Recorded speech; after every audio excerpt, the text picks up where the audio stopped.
Aren't you happy Game of Thrones is back? Yay. I thought us up a George or Martini. It involves fire and no. Fire. No. According to me Game of Thrones house things, I should be Tyrell. This is, oh God, I can smell it from here. This is Sriracha. Because all my house quizzes tell me I'm a Targaryen, so cheers. Just wait until I make a, fire gun. Oh, I will hate that. You know how I hate tasty things. So before we talk about Cinder, let's talk about some of the ideas people threw at us regarding Arisen and the dystopia discussion that we had last week. While we were kind of poo-pooing dystopia as an idea for the sequel, Emily Hopkins suggested that it would be like New Moon meets dystopia. Riley leaves her and it's like the end of the world. And then it is literally the end of the world, but she's too depressed to even care or notice. Hey, that would definitely and then because our idea was instead of like in New Moon where, like November, it was just going to be ellipses for like 45 minutes, and then at the end of it it's like a totalitarian government. We were fitted for our uniforms today, but I don't care. Guest said, remember when a matriarchal society in a sci-fi post-apocalyptic setting was written as if it was mind-blowing and terrifying? Would Sarah Ellenson accidentally write something like that? I think she would. I think she would, yeah. In fact, I think that's how we bring Scarlett back into this. Yeah, she's like the leader of the matriarchy. And all the women are scorned. Everyone's scorned. It's like they scorned us, so we will destroy them. So they just have their meetings. They never talk about their scorn, and they were like, we will have revenge. Oh, one of my favorite was I did to write this on down. Whoever said this? I think we finally had a winner in the race to complete Arisen. Oh yeah. And that was simply another. We need it. I like this title. Another. I was like another. So I feel like you do know. We want to take it in a funnier direction and more, yeah. And so I think, rather than Arisen, which I think a book would actually be called I Like Another. Yeah. Lauren Kate suggests that book 2, there tends to be a big undercurrent in ya these days, to borrow the idea from the Lego movie of this special. I think we could play that up. Although that was definitely there in the first one. Definitely there, though is the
I haven't seen the Lego movie yet.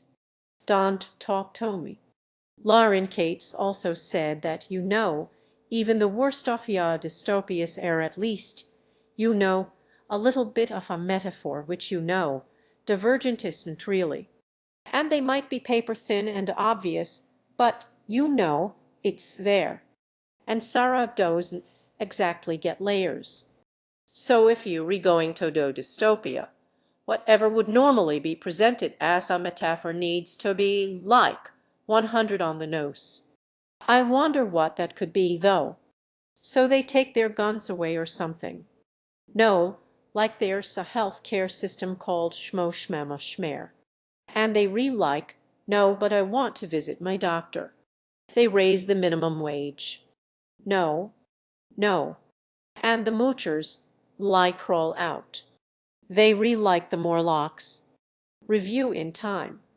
We decided next week we going to go with Miss Peregrine's Home for Peculiar Children based on popularity of suggestion.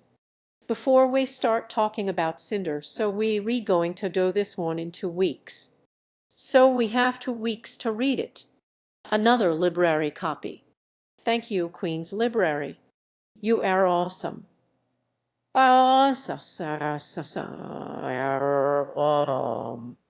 We picked this one because we presumed it wasn't focused on romance.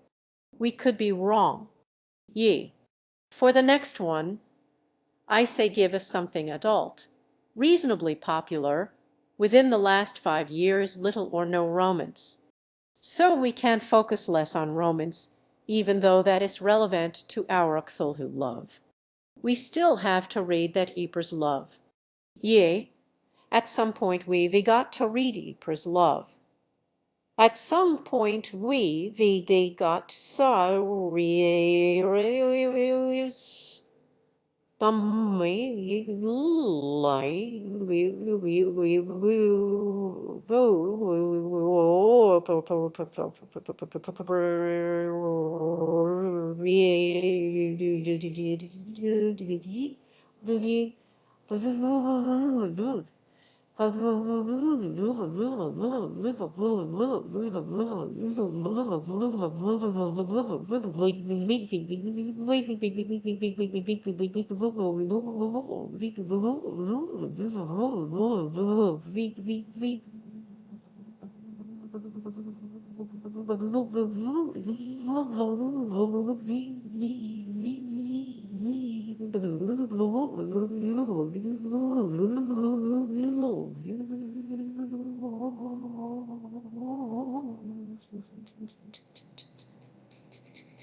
or just keep pushing up. It was like next year. Cinder, speaking of romance, the cyborg Cinderella retelling for our modern age by Marissa Meyer. We read that, and it did indeed have a cyborg foot. Yes. Nella, what did you think of Cinder? Reading Cinder, I was struck by how well the plot moved along. It definitely kept up its pace and definitely got straight to the cliffhanger ending. It was a snappy one. It's a series. But it was very snappy. I did really like the main character. With Cinderella stories, yes, we want to see her go to the ball. We want to see her be triumphant. This definitely took that and didn't want to do that. I mean, it hit the ball thing. It hit some of the things you consider vital to a Cinderella story. It hit the class thing. But those were just the background noise of what this book is actually about, which is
revolution. Revolution. Imagine that. And you know Otturant. Ye.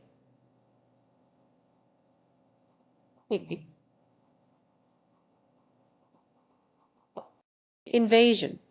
The tyrant is basically a completely unironic version of Scarlet. I know. She has auburn hair and everything. Hair as auburn.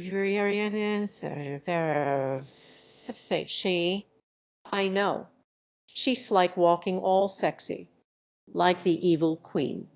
Well, it's funny because she shows up and everyone's like, oh, the evil queen is here. I know. That's the thing. It's like not even at some point is someone like, oh, she's not that bad. No, everyone's like, well, the evil queen's in town. She sure is evil. She mind-controlling baby killing. Yep. Kills babies. Evil queen. Boy, she's evil. Doors? Sure is hot. Oh boy, she hot. That's the worst thing about the evil queen. Thing about South, the evil queen. She might look pretty, but the truth is she ugly. Oh, she ugly. She ugly. She ugly. That's the worst thing a woman can be. She shows up and she's all like, that's what she's hiding under the veil she always wears. Her mustache. That she's true. That's half the book read like, and everyone's like, God, she's evil. But talking about evil characters, there's another character. There's a doctor character who shows up and you think, oh, now Cinder's going to get it. Like, this guy is no good. He seems to have an obsession with young girls. Literally, literally a thing about young girls.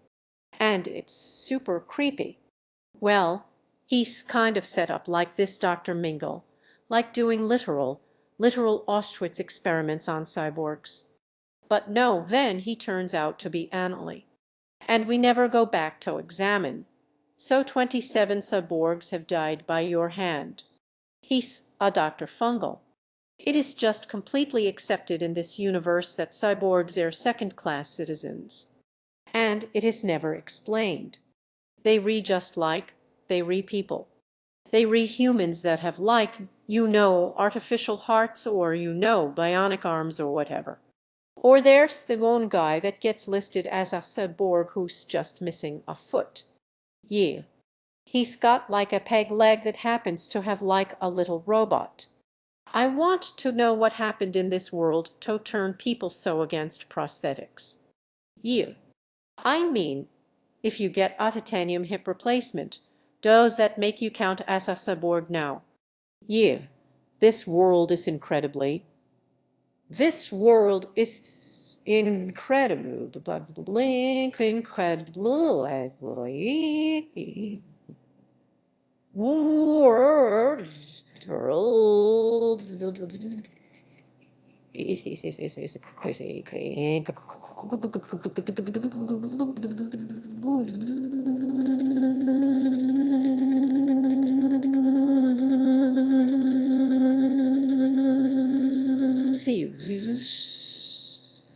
Was there the cyborg wars? Yeah. Was that world war if that they mentioned? This world is incredibly ableist. I mean, is it like Star Trek where like, oh no, not eugenics, the eugenics war. But they never mention it.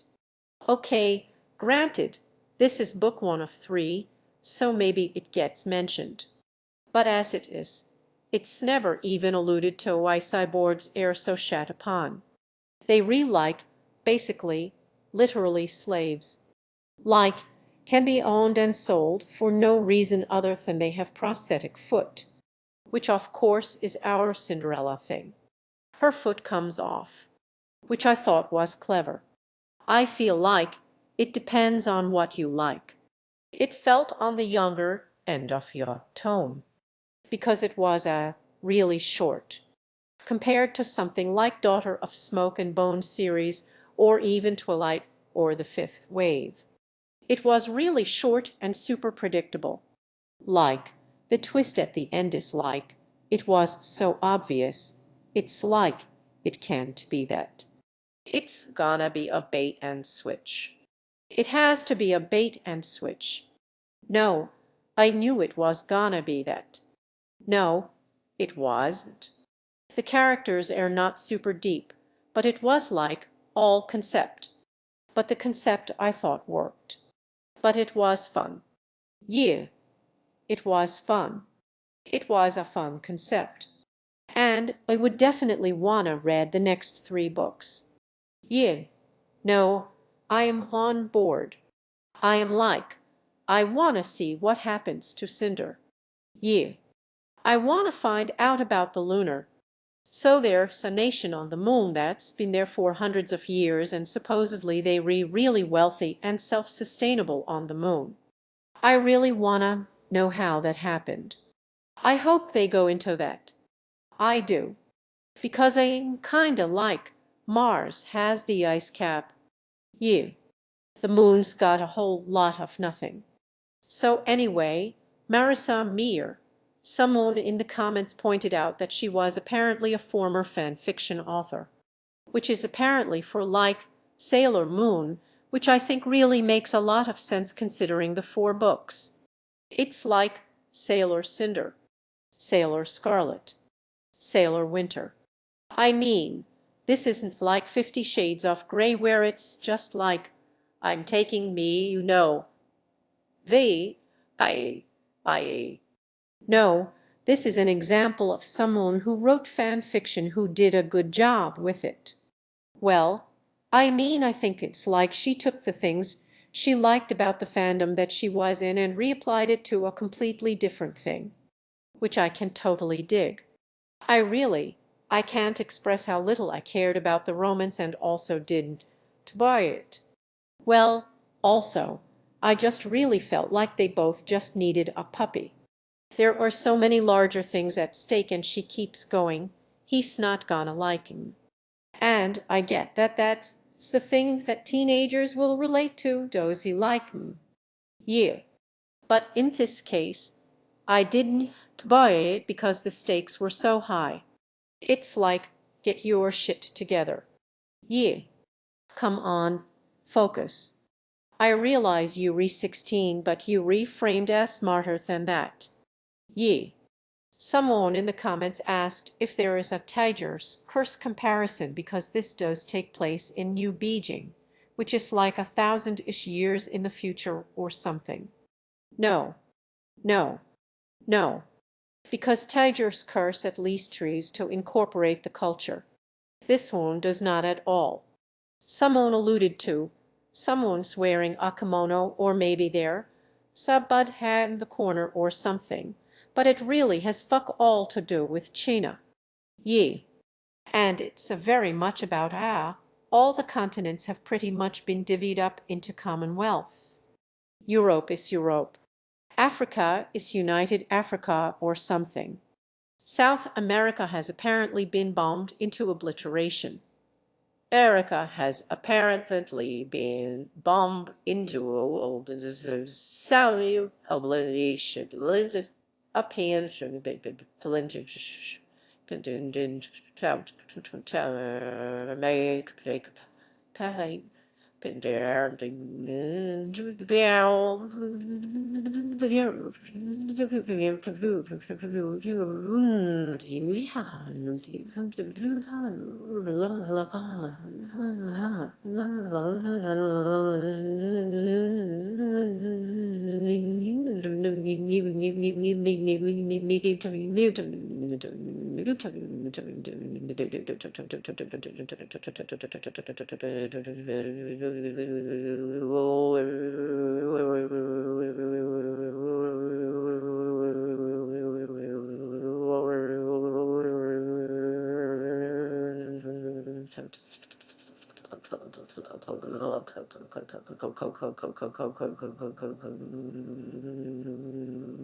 You.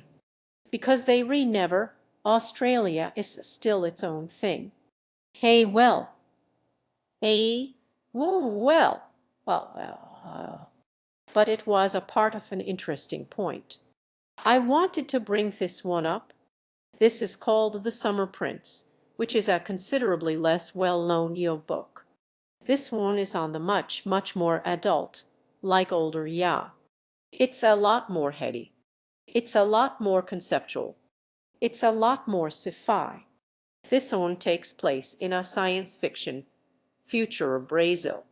But I wanted to bring this one up because it definitely brings in the culture and applies it to this potential future. It is very grounded in the culture of Brazil. And honestly, I feel like this is technically, but I feel like it would appeal more to adults than teenagers because it is not very does he like me. It's very the opposite of that. Well, at least Cinder. I mean, because it's implied like she's from Europe. Yeah, Cinder's kind of implied white. Yeah, it's kind of a shame. Yeah, she never explicitly said white, but she's like, are you from Europe? Like, who? All right, so that's Cinder. Great if you like concept and fast, snappy reads. Yeah, and just a fun and easy thing. I mean, we coming into summer, so definitely I'd say it's a beach book. Yeah, this is a beach book. Definitely. Kill it 3 hours. 2 weeks from now, this one, made into a movie by Tim Burton. Really? I want to know how we feel about that. Well, I want to know how we feel about that until I read it. Well, I guess I have to drink this, don't I? Yep. Look, Well, you can't take a, shot. I am just gonna smell. I do not like Sriracha. You don't like Sriracha. I must be the only shoal in this entire fucking city that doesn't like Sriracha. Sriracha. Like life. Fire and blood. Yep, that's, it's a cocktail. It's good. Honest. I don't like spicy. Lindsay. Well, Nella does to get to do her roast thing next week, so give us something. You mixologists in there, and then we'll do it next, in 2 weeks from now. Even if it has something peculiar about it. Something peculiar. Give us something peculiar. We'll tee it into this. Oh, right, Goodreads. Be our friend on Goodreads. Yeah. Pig.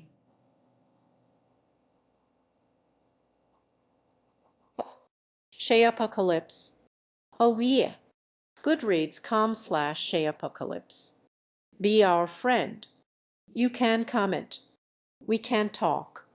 I log in sometimes, and it logs me out of my Facebook. Pain in the ass. It is. It totally is. While we will read this in 2 weeks, we will be back next week to talk explicitly about another /arisen. Because we really need to start writing that. Yeah. Here you can have this one. Oh. Bye. Bye. Bye.